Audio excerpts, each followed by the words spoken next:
saviour. Boris moved the needle of fishing industry with £75 million boost after Fisherman's heartfelt plea. A fisherman has issued a heartfelt plea to the government to help rebuild the British fishing industry as he says he is losing the will to fish. The EU and UK came to an agreement in January 2021, resulting in changes to fishing quotas for European vessels in British waters. But EU boats are still able to fish in British waters for another 4 years as the UK battles to reclaim control of its coastal waters.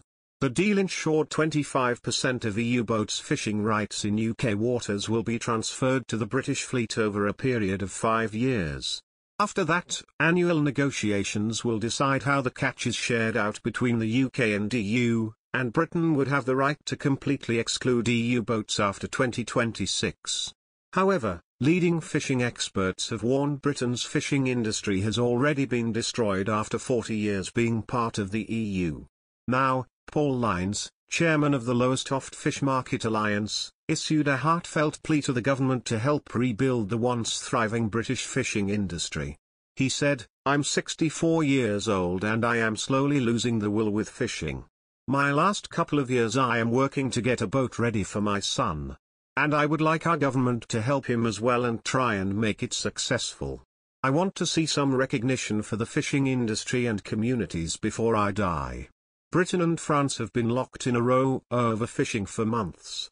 The dispute comes after Britain and the EU agreed to set up a licensing system to grant fishing vessels access to each other's waters when Britain left the bloc.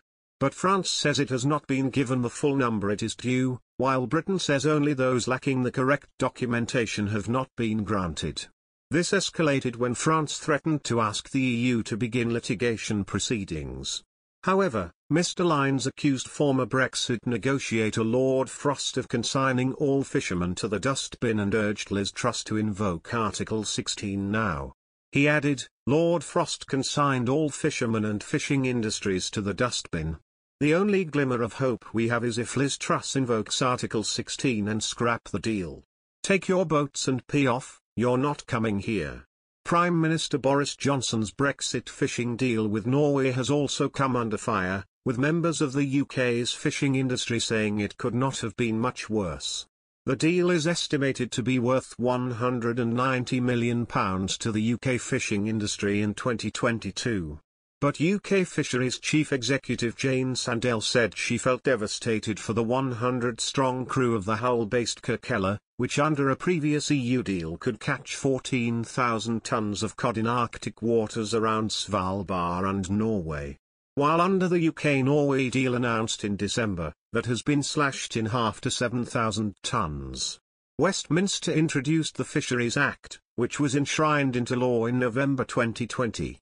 The Act is underpinned by the objective of sustainability and controls who fishes in UK waters through a new foreign vessel licensing regime. It also gives the UK power to enforce new rules to protect marine protected areas, MPAs, around the country. In another news, fishing communities across the UK will benefit from better infrastructure, strengthened supply chains, new jobs and an investment in skills thanks to a £75 million boost for the sector announced by UK government. The investment will strengthen the sector's ability to land more fish in the UK and take them to market faster.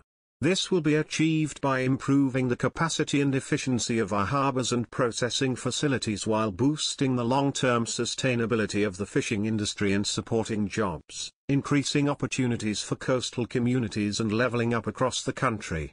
A £65 million infrastructure scheme will be made available for projects such as modernising ports and harbours alongside increasing capacity and efficiency at processing and aquaculture facilities.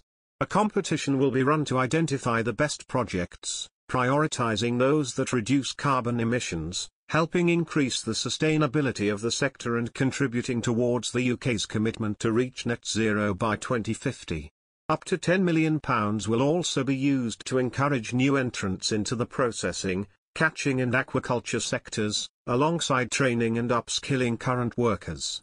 We will do this by offering an improved package of training to people joining the industry and making it easier for people from coastal communities to progress through their career.